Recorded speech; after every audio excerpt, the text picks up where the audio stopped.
Sky smart learning ஊடாக இன்றைய தினம் இன்னொரு பொதுவான தகவல்களை வழங்கலாம் என நினைக்கின்றேன். அந்த வகையிலே ஒரு நிதி சம்பந்தமான தகவல், அதாவது நாங்கள் வங்கிக்கு சென்று பணம் எடுப்பதற்கு மிகவும் சிரமப்படுகின்றோம்.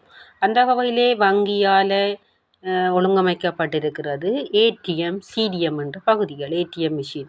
அப்போ ஏடிஎம் என்றால் என்ன, சிடிஎம் என்றால் என்று பார்ப்போம். ஏடிஎம்மில் நாங்கள் எங்களுடைய காசை பெற்றுக்கொள்ளலாம். சிடிஎம்மில் காசை நாங்கள் டிப்பாசிட் பண்ணுறோம். சிடிஎம் காசு டிப்பாசிட் பண்ணுறது, வைப்பு செய்கிறது. ஏடிஎம் எங்களுடைய பணத்தை மீளெடுத்துக்கொள்கிறது. அந்த வகையிலே நாங்கள் மக்கள் ஏடிஎம்மில் பணம் எடுப்பதற்கு, சிடிஎம்மில் காசு வைப்பு செய்வதற்கு மிகவும் சிரமப்படுவதை அவதானிக்க முடிகிறது. அந்த வகையிலே மிகவும் பயன்மிக்கதாக இந்த தகவல் அமையும் என்று நினைக்கிறேன். ஏடிஎம்மில் நாங்கள் எப்படி பணத்தை எடுப்பது? எங்களுக்கு நாங்கள் வங்கியாலே ஒரு ஏடிஎம் கார்டு ஒரு சிம் எங்களுக்கு வழங்கப்பட்டது.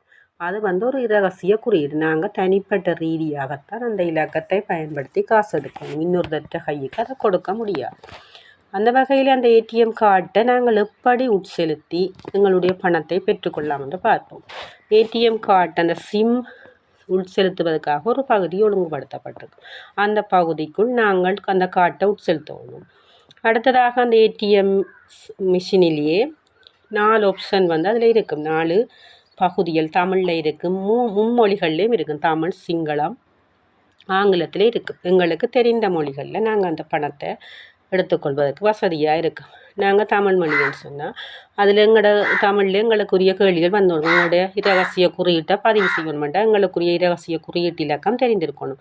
எங்களுடைய இரகசிய குறியீட்டு இலக்கம் தெரியாட்டிக்கு நாங்கள் அந்த பணத்தை பெற்றுக்கொள்ளலாம். தவறுதலாக நாங்கள் ஒரு இலக்கம் பிழையாக அடித்தாலும் அந்த பணத்தை பெற்றுக்கொள்ள முடியாது. அந்த வகையில் நாங்கள் இரகசிய குறியீட்டை கொடுத்த பின்பு மேலதிக தகவல்களை கேட்கும். நீங்கள் எவ்வளவு பணம் எடுக்க போகிறீங்க, இல்லை உங்களோட அக்கௌண்ட், உங்களோட கணக்கில் எவ்வளவு பணம் இருக்கிறது என்ற தகவல்களை நீங்கள் அறிந்து கொள்ளலாம். அப்போ நீங்கள் எவ்வளவு பணத்தை எடுக்க போகிறீங்கன்ற விவரம் கேட்கும். நீங்கள் 5000, 10,000 இல்லை வேறு தொகையா அந்த தொகையை நாங்கள் தெரிவு செய்த பிறகு எங்களுடைய பணம் வேணும்.